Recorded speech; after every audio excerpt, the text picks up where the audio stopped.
Hello, fellow pun lovers and Fanimaniacs, Bright Idea here. It's been a while since I covered the official trailer for the Animaniacs reboot, and it's well past Halloween, but I just had to say something about a spooky 30-second clip that Hulu released last week to keep the excitement going.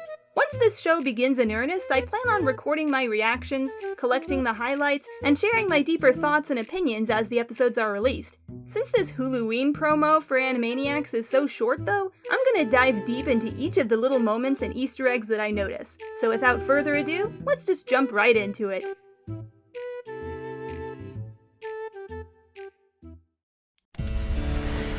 No! We're Animaniacs!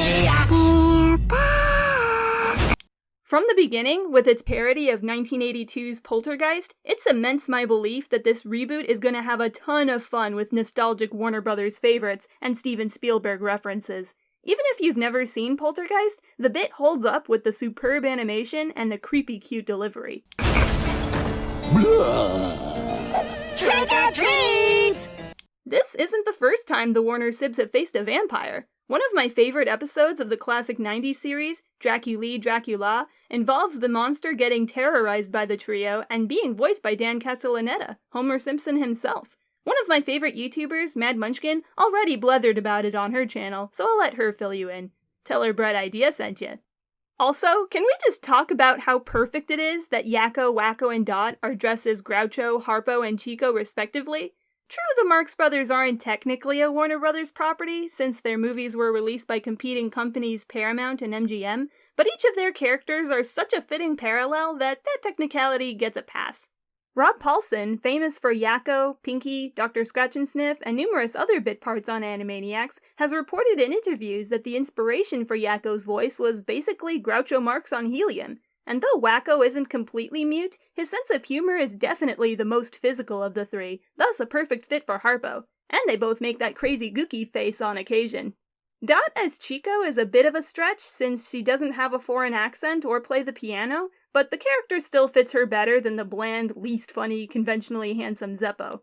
One of these days, I'll have to do a full video about the Marx Brothers and the impact they've had on comedy. I could talk about them for hours, but this clip is only 30 seconds, so let's continue.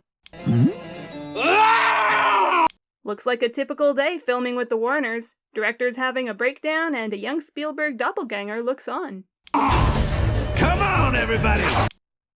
Well, hello, Greek gladiator nurse. That little skirt thing that's left is basically the difference between a PG-13 and R rating, and it's hilarious to see Animaniacs keeping to that tradition. Fingerprints, anyone? I don't think so. Fair enough. Let me hear you scream! Looks a bit like the Underworld, or Hell, but the Warners already drove Satan crazy in the original series. Pennywise looks delightfully demented in the Animaniacs style, and seeing as the original 1990 miniseries and the reboot are Warner Brothers properties, it is absolutely fair game. I wonder if this is just a one-off scare, or if this crazy clown gets a chance at being the very special friend. Mysterious mouse creature on fire? Most likely one of Brain's creations in an attempt to take over the world. What could possibly scare the Warners this badly? Whiny protest songs from the 60s? Oh, I hate the government more than you and me. The government stole my goldfish and unplugged my TV. Moving on. It's alive!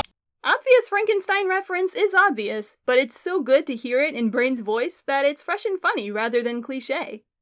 Looks like an angry mob town hall, and the guy on the left has a pitchfork, while one on the right has a pitch spork.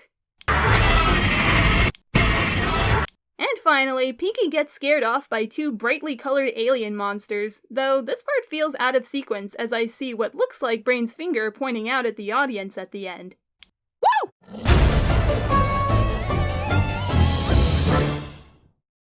And that's pretty much it for this Huluween spot. I hope you enjoyed my breakdown on another Animaniacs appetizer before the main course on November 20th. Share your thoughts in the comments, like and share this video with fellow Fanimaniacs, and if you haven't done so already, don't forget to subscribe for more Wait for it. Bright ideas. Until next time, see you later.